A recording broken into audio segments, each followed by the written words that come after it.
ರೈತ ಬಾಂಧವರೇ, ಇವತ್ತು ನಾವು ಅರಣ್ಯ ಮಾರ್ಗದರ್ಶಕರಾದಂತಹ ಮಂಜುನಾಥ್ ಮಾತಾಡ್ತಿರೋದು.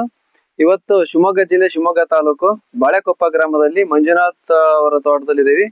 ಸೊಸೈಟಿ ಮಂಜಪ್ಪ ಅಂತಂದೇಳಿ ಇವ್ರ ತೋಟದಲ್ಲಿ ಇರೋದು.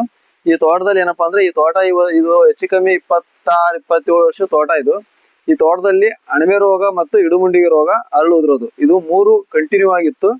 ಈ ತೋಟದ ಬಗ್ಗೆ ಸಂಪೂರ್ಣ ಮಾಹಿತಿ ಅವ್ರ ಮಗ ಬಸವರಾಜ್ ಅಂತಂದೇಳಿ ಮಾಹಿತಿ ಕೊಡ್ತಾರೆ. ಅವ್ರನ್ನ ಮಾತಾಡ್ಸೋಣ. ನಮಸ್ಕಾರ. ಬಸವರಾಜ್ ಅಂತ ಹೇಳಿ, ಇವರು ರೈತರ ಮುಖಾಂತರ ತಿಳ್ಕೊಳ್ಳೋಣ. ನಿಮ್ಮ ತೋಟದಲ್ಲಿ ಏನ್ ಸಮಸ್ಯೆ ಇತ್ತು, ಏನ್ ಪರಿಹಾರ ಆಯ್ತು, ಅದು ಸ್ವಲ್ಪ ರೈತರಿಗೆ ತಿಳಿಸ್ಕೊಡಿ. ಇರುಮುಂಡಿ ರೋಗ ಇತ್ತು, ಮತ್ತೆ ಇನ್ನೊಂದು ಅಂತಂದ್ರೆ ಬೇರ್ ಹುಳು ಕೊಳೆ ರೋಗ ಅಂತ ಇತ್ತು. ಅದಕ್ಕೆ ನಾವು ಮಂಜುನಾಥ್ ಅವ್ರನ್ನ ಕರ್ಕೊಂಡ್ ಬಂದಾಗ ಇದೇನಿದು ಅಣಬೆ ರೋಗ ಬಹಳ ಇದೆ ನಿಮ್ ತೋಟದಲ್ಲಿ ಅಂತ ಅಂದ್ರು. ಮತ್ತೆ ಇರುಮುಂಡಿ ರೋಗ ಇದೆ ಅಂತ ಅಂದ್ರು. ತೋರ್ಸಿದ್ರು ನೆಲದಲ್ಲಿ ಬೇರುಳು ರೋಗ ಹೇಗಿದೆ ಅಂತ ತೋರ್ಸಿದ್ರು. ನಾವು ನೋಡಿದಾಗ ನೆಲದಲ್ಲಿ ಆ ಬೇರುಳು ರೋಗ ಇತ್ತು ಅಂತಂದ್ರೆ ಬೇರ್ ತಿಂತ ಇತ್ತ ರೋಗ, ಅವಳ ತಿಂತ ಇತ್ತು. ಅದಾದ್ಮೇಲೆ ನಾನು ಎಂಡೋಕಿಲ್ನ ಹೊಡೆದ್ಮೇಲೆ ಆ ಗಿಡ ಹೇಗ್ ಚೇಂಜ್ ಆಗಿದೆ ಅಂತಂದ್ರೆ ನಾವು ಈಗ ಹೊತ್ತು ಆಶ್ಚರ್ಯ ಆಗುತ್ತೆ. ಆ ಗಿಡ ಇರುಮುಂಡಿ ರೋಗ ಇತ್ತ ಅನ್ನೋದೇ ಆಶ್ಚರ್ಯ ಆಗ್ತಿದೆ, ಅಷ್ಟು ಚೆನ್ನಾಗಿ ಗ್ರೋತ್ ಆಗಿದೆ. ಈಗ ಹೆಚ್ಚು ಕಮ್ಮಿ ಒಂದ್ 30-35 ದಿನ ಆಗಿರ್ಬೋದು ಎಂಡೋಕಿಲ್ ಹೊಡೆದು. ಫುಲ್ ಚೇಂಜಸ್ ಅಂದ್ರೆ ತೋಟನೂ ಫುಲ್ ಚೇಂಜಸ್ ಆದಂಗೆ ಕಾಣಿಸ್ತಾ ಇದೆ ನನಗೆ. ಯಾಕೋ ಬಹಳ ಚೇಂಜಸ್ ಆಗಿದೆ. ಈಗ ಅದೇ ಮತ್ತೇನ್ ಮಾಡ್ಬೇಕು ಅಂತ ಅವ್ರನ್ನ ಕೇಳ್ತಿದೀನಿ. ಅವರು ಪ್ರಾಸು ಮತ್ತೆ ಸೈಜಾನನ್ನ ಸ್ಪ್ರೇ ಮಾಡಿ ಬುಡಕೆ ಇನ್ನೂ ಚೆನ್ನಾಗಾಗುತ್ತೆ ಗಿಡ ಅಂತ ಹೇಳ್ತಿದ್ದಾರೆ. ನೆಲಕ್ಕೆ ಹಾಕಕ್ ಹೇಳ್ತಿದ್ದಾರೆ. ಅವರು ಸಜೆಷನ್ ಹೇಳ್ತಿದ್ದಾರೆ, ನೋಡೋಣ ಏನ್ ಮಾಡ್ಬೇಕು ಅಂತ ಗೊತ್ತಾಗ್ತಿಲ್ಲ. ಅವ್ರ ಸಜೆಷನ್ ತಗೊಂಡು ನೆಕ್ಸ್ಟ್ ನಾವು ಪ್ರೋಸೆಸ್ ನ ಮುಂದುವರಿತೀವಿ. ಈಗ ಎಷ್ಟು ವರ್ಷ ಆಯ್ತು ನಮ್ ಪ್ರಾಡಕ್ಟ್ ಯೂಸ್ ಮಾಡಕತ್ತಿ? ಈಗ ಅಡಿಕೆ ತೋಟಕ್ಕೆ ಯೂಸ್ ಮಾಡಕತ್ತಿ 3 ವರ್ಷ ಆಯ್ತು.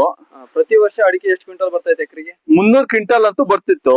300 ಕ್ವಿಂಟಲ್ ಆದ್ರೆ ಹಿಂದಿನ ವರ್ಷನೂ 300 ಕ್ವಿಂಟಲ್ ಬಂದಿತ್ತು. ಹೋದ ವರ್ಷನೂ ನಾವೆಲ್ಲೋ ಈ ಕಮ್ಮಿ ಆಗುತ್ತೆ ಅಂತ ಅನ್ಕೊಂಡಿದ್ವಿ. ಯಾಕೆಂತಂದ್ರೆ ಅಷ್ಟು ಪ್ರಾಬ್ಲಮ್ ಆಗಿತ್ತು ಅಂತ ಅನ್ಸುತ್ತೆ. ಯಾಕೋ ಅಷ್ಟು ಚೆನ್ನಾಗಿದ್ದಿಲ್ಲ ಗ್ರೋತ್.